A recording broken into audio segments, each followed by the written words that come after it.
Terkadang niat baik kita tidak langsung mendapat satu senyuman, tapi malah menguji kesabaran.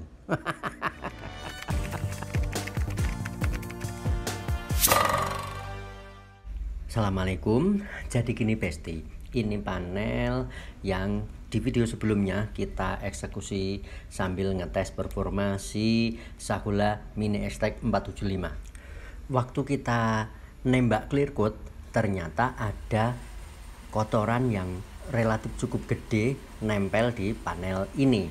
Nah, akhirnya setelah clear yang kita tembakkan sudah relatif cukup kering, sudah bisa untuk dikoreksi dengan diamplas dan lanjut dipoles.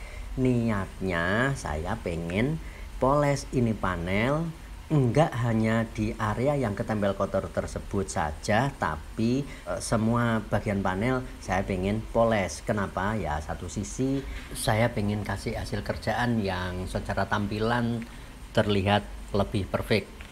Kebetulan waktu masih ada kesisa cukup luang untuk kita lakukan koreksi dengan cukup mateng. Nggak taunya pas waktu saya moles pakai mesin, ada tergelincir mesin polesnya hingga tatakan busa sampai menggores bagian bibiran panel. Akhirnya gumpal dan ya terpaksa karena catnya ada yang lepas seperti di awal video tadi, terlihat memutih karena sampai terlihat bagian epoksinya. Mau ndak mau kita mesti ngulang.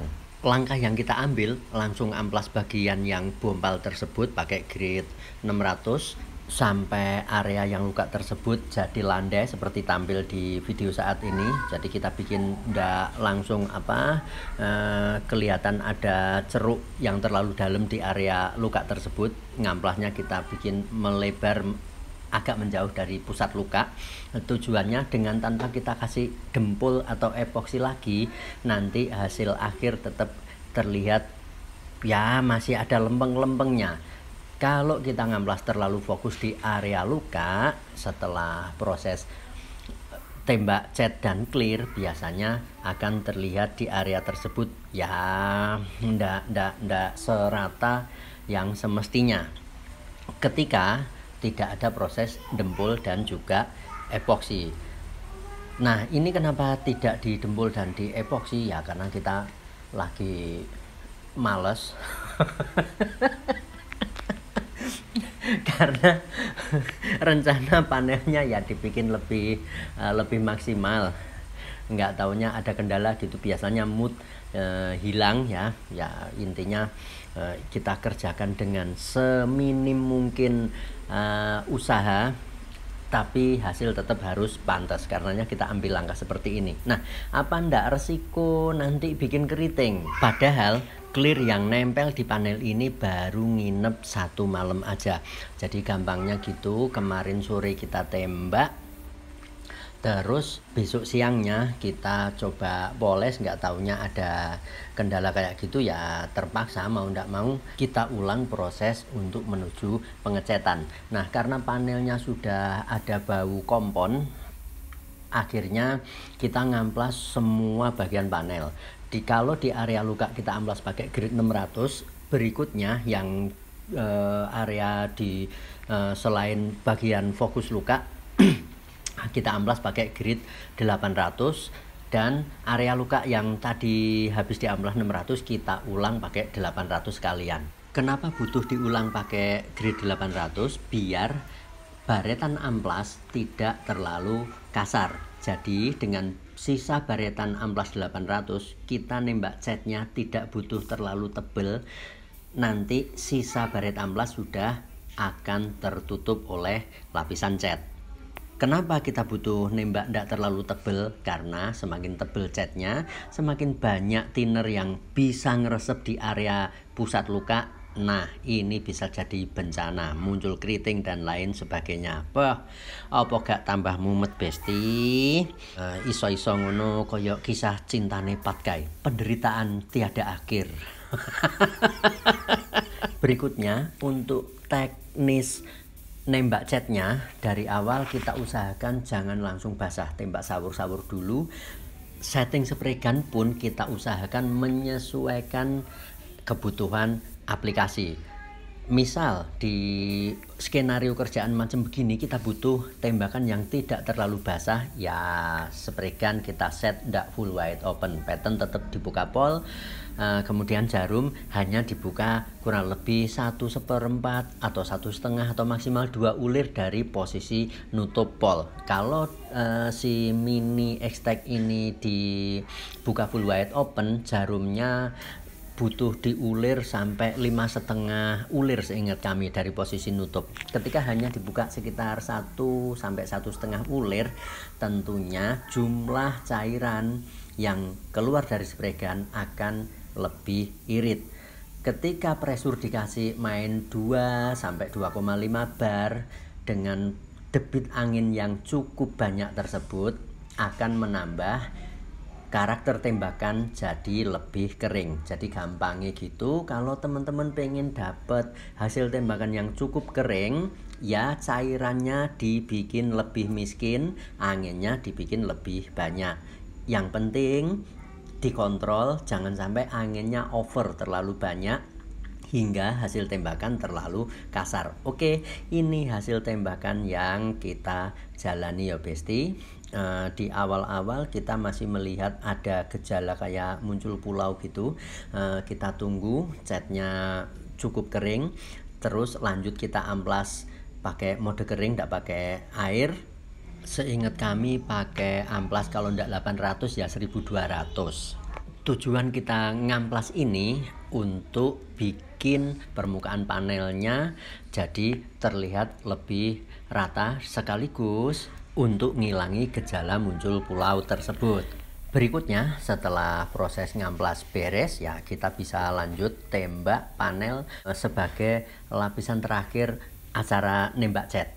Di lapis akhir ini kalau dirasa panel yang bermasalah tidak ada gejala yang mengerikan, kita bisa sedikit kasih tambah thinner. Tujuannya untuk bikin hasil tembakan cat mau tampil lebih lembut. Oh ya, thinner yang dipakai untuk campuran cat tetap kita kasih thinner PU slow. Pas di acara ini kita pakai speeder ya, seingat kami pakai thinner speeder extra slow malahan. Mungkin ada pertanyaan, apa enggak resiko muncul keriting ketika cat yang dipakai PU, kemudian thinner yang dipakai juga PU, apalagi extra slow.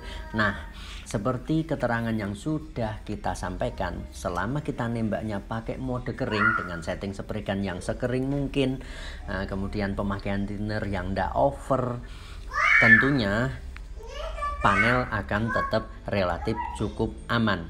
Tapi yang perlu dijadikan pertimbangan juga, kita mesti melihat apakah clear yang kita pakai sebelumnya memang jenisnya cepat kering. Ketika memang clear coat-nya tidak jenis yang cepat kering, ya kita mesti berhati-hati, mungkin dijemur dulu sampai 2 hari untuk antisipasi ngono Besti, biar tidak sampai jadi tambah pusing karena muncul keriting sampai merembet kemana-mana.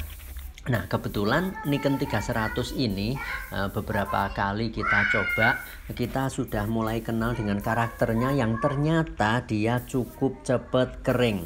Jadi clear yang kita pakai kemarin Nikon 3100 dengan rasio thinner kurang lebih 30%, ada nginep 1 kali 24 jam, kita tembak sebelumnya sekitar 2 lapis atau mungkin 2,5 lapis ya. Ada proses pengeringan 1 kali 24 jam macam kayak gitu, kita sudah pede ketika memang terpaksa harus ngulang kerjaan, mulai ngecat sampai nembak pernis lagi. Kemudian di acara ngulang ini akhirnya kita putuskan tetap pakai clear yang sama-sama pakai Nikon 3100 seperti yang kemarin kita pakai. Kenapa? Ya pertimbangannya kita perlu berhati-hati, jangan sampai ada trouble, ada persoalan muncul karena salah pemilihan bahan baku yang dipakai. Kerjaan kali ini kita dituntut untuk nembak serba kering ketika ngecat. Kemudian clear coat pun idealnya kita pakai produk yang cepat kering pula. Kenapa butuh clear yang relatif cukup cepat kering? Biar mengurangi proses thinner yang kecampur sama clear coat ngeresep sampai ke permukaan panel yang sebelumnya bermasalah. Jadi seperti yang kemarin pernah kita obrolkan, salah satu yang bikin muncul keriting adalah karena ada thinner yang ngeresep ke permukaan cat atau clear coat yang nanti bikin cat atau clear coat tersebut jadi lumer, dan ketika lumernya over akhirnya muncul keriting. Jadi kalau clear coatnya terlalu lambat kering, kejadian ngeresepnya thinner ke permukaan yang bermasalah ini semakin gede dibanding ketika kita pakai produk yang keringnya relatif lebih cepat. Ini yang mendasari kita milih pakai Nikon 3100 di acara kali ini. Oke, nah saat nembak clear coatnya ya wajar-wajar aja. Mungkin pertama ya ndak perlu ditembak langsung basah banget. Pakai flash off apa ndak, selama tadi waktu kita proses ngecat ndak ada gejala keriting atau muncul pulau yang berlebih, sama dengan ketika kita tembak clear coat akan relatif cukup aman. Dengan catatan thinnernya jangan terlalu banyak. Untuk kali ini kita kasih thinner ya kurang lebih 30%, dan ini hasil perjuangan kita yo besti yo. Selamat, alhamdulillah. Oh ya, ada yang kelupaan. Ketika panel sudah ada bau kompon, sebaiknya teman-teman cuci sebersih mungkin dengan pakai sabun colek, diulang-ulang, ngamplasnya juga dicampur pakai sabun colek misal atau sunlight, pokoknya yang model sabun-sabun mampu menghilangkan minyak dengan cukup bagus. Nah, setelah itu cuci bersih, kemudian sebelum aplikasi cat ya dibersihkan pakai degreaser. Nah, ini kita kerjakan sekitar ya habis isak selesai, kemudian kita kasih air dryer di bawah panelnya. Kemudian video ini kita ambil sekitar jam 10 malam apa jam 10:04 malam. Clearnya sudah cukup kering, alhamdulillah ndak ada gejala keriting atau muncul pulau di area luka yang sampai bompal catnya tadi. Di bagian panel yang sudah ada bau kompon, ada beberapa titik macam kayak mata ikan, mungkin masih ada sisa kompon yang kurang bersih. Keesokan hari bisa kita total pernis dengan tanpa dikasih thinner, jadi adukan pernis dan hardener, habis itu dijemur kemudian dipoles, biasanya bakal sudah aman. Oke, sekian dulu untuk perjumpaan kali ini ya besti. Semoga teman-teman gak ikut mumet pusing karena lihat panel yang ini aja dari kemarin. Aku sing gawe video iki sakjane yo karo mulus-mulus sithik ngono besti, tapi ya ndak apa-apa karena kita butuh share, kita butuh berbagi ketika ada masalah dan ketika ketemu solusinya. Semoga ada guna dan manfaatnya. Semoga pada lancar berkah segala rizki kita semua yo besti. Sekian dulu, jumpa lagi di next kesempatan. Assalamualaikum.